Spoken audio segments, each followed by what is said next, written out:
Howdy, folks. I'm Punkish Pumpkin Seeds, premeditatedly plotting perilous plans. I'm Amber. And here are more perilous plans for us to plot. We're going to take our pumpkin seeds, spread them all over the place, wait for people to eat them, and then zombify them into our pumpkin zombie warriors. That's quite the interesting take. Yes, let's get started on that plot. Lucky for everyone, I changed out his plans for Reddit. All right, folks, and our first letter is titled, Am I a Jerk for Telling a 14-year-old Student, Good Girl, when she got an answer right? I taught high school science, and we were preparing for a test. I was asking student questions and coaxing answers out of them. I asked one girl what O on the periodic table stands for, which was way below what we were learning, and she said oxygen. I was so happy that she got the answer right because she is a bit dumb that I exclaimed, good girl, and moved on. At the end of the day, I got called into the office because she reported me for sexual harassment and she no longer felt comfortable in my class. The principal removed her from my class because I can't say that she wasn't uncomfortable. I was furious that this gives power to the claim. The next day, I got accosted by a pair of students who were literally yelling at me about how does a 40-year-old man not know that saying good girl is sexual harassment. I quit the next day. All right, folks, what do you think of this? Yes, OP, you are the jerk. Why did you feel the need to say that? You could have said good job or right answer. Why did you make it sound like you're talking to a dog? Well, I mean, certainly, like, the whole good girl thing is pretty sexually charged. Yeah. And I don't know how a 40-year-old man wouldn't know that. Yeah, exactly. And in the comments, people are like, well, would you say to the boys, good boy? And he just skips over that. I think it's very clear that this is a one-sided thing, and it's not an okay thing. Mm-hmm. And, like, quitting is on him, right? You chose to quit, and you chose to leave the school, and that's really what it boils down to. I think that OP is only lying to themselves. I think they know very well how their comments sounded, and I think that they're just trying to play innocent at this point in time. Well, what they're doing in the comments, there's a bunch of them that are just really, OP is trying to exaggerate the girl's claims and trying to make it sound like she thinks he's a predator, when you don't have to be a predator to sexually harass someone. Yeah. Well, and who's to say that this isn't the first, I mean, this may not be even the first time that he's had a complaint raised against him, right? He may be quitting because this might have been one of those situations where they're like, you actually have to resign, right? And they're trying to save face. I don't know. It's really hard to say.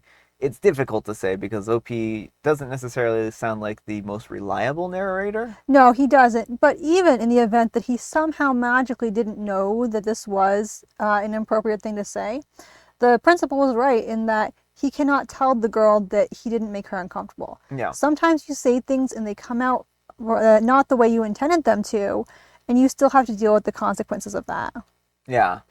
And again, like, why was good girl the first thing that he thought of when it was on his mind? And then on top of that, like, saying that one of your students are dumb. Well, yeah, he doesn't sound like he's a very kind person to begin with. Doesn't think about his students very charitably. But like you were saying, why good girl? Why not good job? Why not well done? Any number of things. Like, when I'm praising a student, I would never, like, gender just doesn't really come into it for me. It's just like, oh, yes, right answer. Good job. Way to go. Yeah, well, when I was teaching a class, never did good girl ever come to my mind when a student got an answer right. Yeah. It was never something that even crossed my mind to say to a student. I'm pretty sure that they would have been weirded out had I said that. It would be so weird. Like, I can't imagine someone saying that to me and me not being uncomfortable with that. Yeah. But let me know what you folks think. So anyhow, take care and good luck. But folks, let's see what the Wheel of Judgment has to say. Wheel of Judgment, turn, tell us the judgment that OP's earned. Everyone needs therapy, including me. I mean, they may not be wrong. Yeah, the wheel apparently needs therapy after that story. The wheel's like, oh, you really messed this one up, OP. Yeah. And Base Master Race says, You're the jerk. How does a 40-year-old man not know that saying good girl is sexual harassment? And OP replies, because it's not sexual? And WTF Reddit says, do you say good boy when boys get the answer right? And OP replies, I said that to my own boys all the time. Yeah, but your children are different from your students. I mean, like, if they actually say that to their children, I mean, I don't know how a 40-year-old man got to this point in their life where they didn't know that good girl was a sexually charged comment, but maybe there's a shred of innocence here. I don't think so, but maybe. And WTF Reddit says, that's not what I asked. Do you say it to boys in your classroom? And OP replies, I say good man, but not because I'm discriminating. Women often prefer to be seen as younger and boys older. Either way, it's not sexual. Everybody needs therapy, including me. Treating one set of students like they're mature adults, and they're not, and other students like they're objects and children, it's a weird take. All right, folks, our next letter is titled, I'm a 23-year-old male and my 27-year-old female girlfriend have been dating, and I want to tell her that I've been seeing her sister. How can I make her more comfortable with this? I have been living with my girlfriend who's 27, and recently her sister who's 19 has moved in. She was in an abusive relationship with her ex, and she needed a place to go, and one thing led to another, and now I've been seeing her for months, several times a week. The intimate time is amazing, and it's better than anything that I've ever had, but I love and respect my girlfriend, and I would like to make her want to marry me. Is it possible to attempt to turn this into something long-term with the three of us without ruining my entire life? All right, folks, what do you think of this? Just confess now that you're a cheater, pack your belongings and go. This is despicable. You do not love or respect your girlfriend, because if you did, you wouldn't be sleeping with her abused sister. Yeah. Like, Talk about a power dynamic here. Yeah, like, sister may not even be in the right headspace to consent right now, especially if she feels like her ability to stay in the house is dependent upon, pleasing the people who are running it. But even if she is, OP still, if he respected his girlfriend, would have said no if she made a move on him. Like, that's what you do if you respect your partner. You don't just start sleeping, oopsie, it magically happened. I just fell into your sister. And then it happens again and again and again. And now I want a throuple with these sisters and for them to be fine with it. I mean, I think that OP is delusional at this point in time. OP, I think that you need to break things off with your girlfriend and move on at this point in time. And not to see either of these two people. Like, this is a situation that is going to cause a great deal of hurt, and the common denominator is you, and I think you need to remove yourself from this situation. Right. Like, this is going to be so painful to her girlfriend to find out that she was betrayed by two of the people closest to her. Yeah. And better to do it now, though, sooner than later. There's no way this is going to work out well. This is not some, weird movie, like adult movie. These kind of things don't generally go well in real life. So if OP were to break things off and not tell his girlfriend, what would you think of that? I still think it's wrong. I think he needs to fess up and tell her what he did. She needs to know who she's dealing with. Yeah. I mean, that's fair. I think that that's probably the case. But let me know what you folks think. So anyhow, take care and good luck. And Many Seaworthiness 22 says, I think that this post is fake, but if it's real, ha ha ha ha, dude, you're done for. Your girlfriend is going to ruin the rest of your life when she finds out. You don't understand how serious and messed up what you've done is. You'll be paying for this for the rest of your days. The only thing that you can do now is fess up, cut all contact with both of them, and move to a different city or state. In the future, don't cheat and bad things won't happen to you. And OP replies, I wish it was fake, and I do not understand. I've become extremely depressed about it. I can't fess up and ruin my entire life and my relationship. I just can't do it. You can, you're just being really selfish. You don't love your partner, you love what she does for you. And you got to put your ego aside and tell her the truth. And Emily Rose says, you're a jerk. You're cheating on your girlfriend that you live with her sister. There's no way you're going to make her comfortable with the fact that you want to marry her and still sleep with her sister. I highly doubt that she would be open to the idea of being in a throuple with her sister. And OP replies, I know you're probably right. I don't want them in a romantic relationship. I know that's wrong. I just don't know where to go or where to turn to. They both have such stunning qualities inside and out, and I just feel like I really messed up here. You did. You did.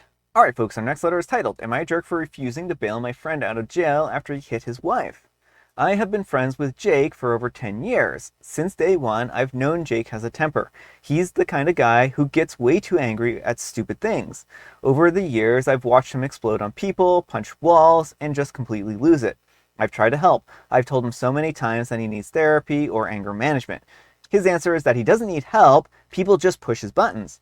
2 years ago, he married Sarah, and she is the sweetest, kindest person ever. But honestly, I'm worried for her.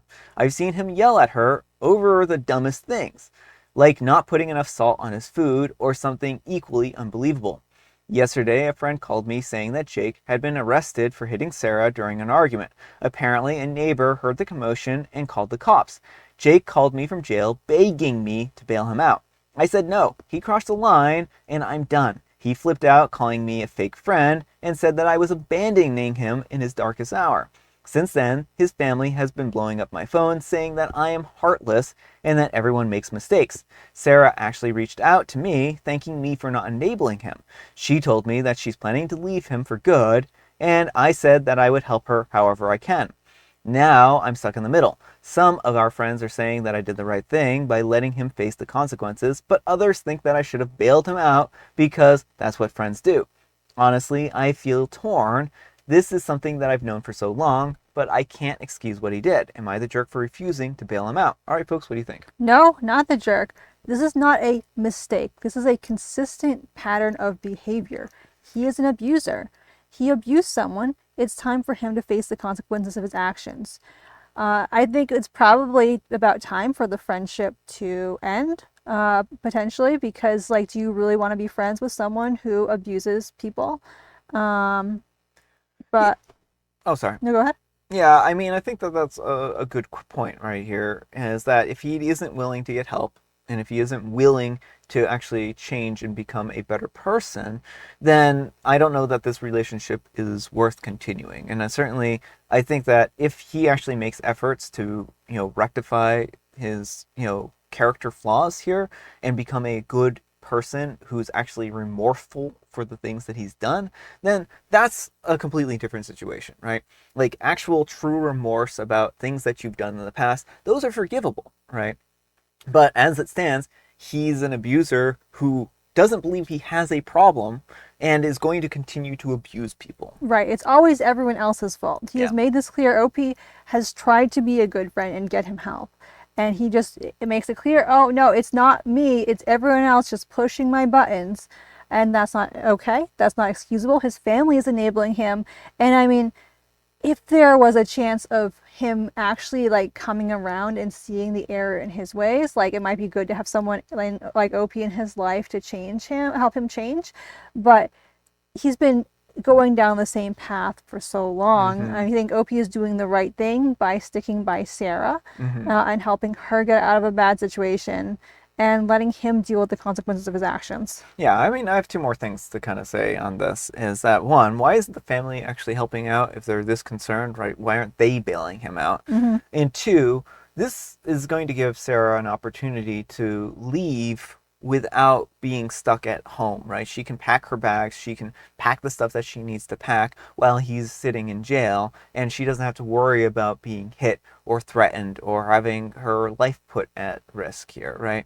Because there's no saying what he's going to do if he gets out of jail, because he was angry enough to hit her before he went into jail. Mm-hmm. Think about how angry he's going to be now if he gets out of jail and is right back at home with Sarah. Right, because he's going to blame this on her. It's not his fault. Nothing's ever his fault. Yeah. It's her fault. If she hadn't done XYZ, he wouldn't have had to hit her. Yeah. And that's the kind of mentality of someone like him. Exactly. But let me know what you folks think. So anyhow, take care and good luck. And Scarlet Ging a Cutie says, not the jerk. You're not abandoning him. You're holding him accountable. Abuse is never okay. and your refusal to bail him out is a step towards him facing the consequences. It's tough, but true friends don't enable toxic behavior. And OP replies, thank you, so true. And Per Colin 123 says, why do they specifically need you to bail him out? Why can't they do it? And OP replies, I told them that if they want him out, then they should do it themselves. And Equivalent Gazelle 82 says, whenever they pull the it's what a good friend would do, while talking about bailing him out, just reply with a it's good thing that I'm no longer his friend, and just leave it at that. I would also be questioning the friendships with people supporting him instead of shunning him too. And OP replies, I will do that. All right, folks, it is tea time. Grab your beverages of choice. I've got some tea right here, and Amber, she has a joke. In the summer, my canine likes to sit in the shade. I guess he doesn't want to be a hot dog. Ha! That's not too bad. That's really not too bad. And I have Mega Mint. All right, folks, that's all the time we have for today. Thank you so much for watching. Happy Manic Monday, folks. I hope your Monday is off to a great start. And folks, we have a live stream coming up on Friday. We hope to see you then. But Amber, we need some kind of moral advice and or guidance. And please have it on inappropriate things to say as a teacher. If you're going to praise your students, just leave gender out of it. Yeah, I mean, that's probably a good call. Thanks so much for watching, and we'll see you all tomorrow. Bye.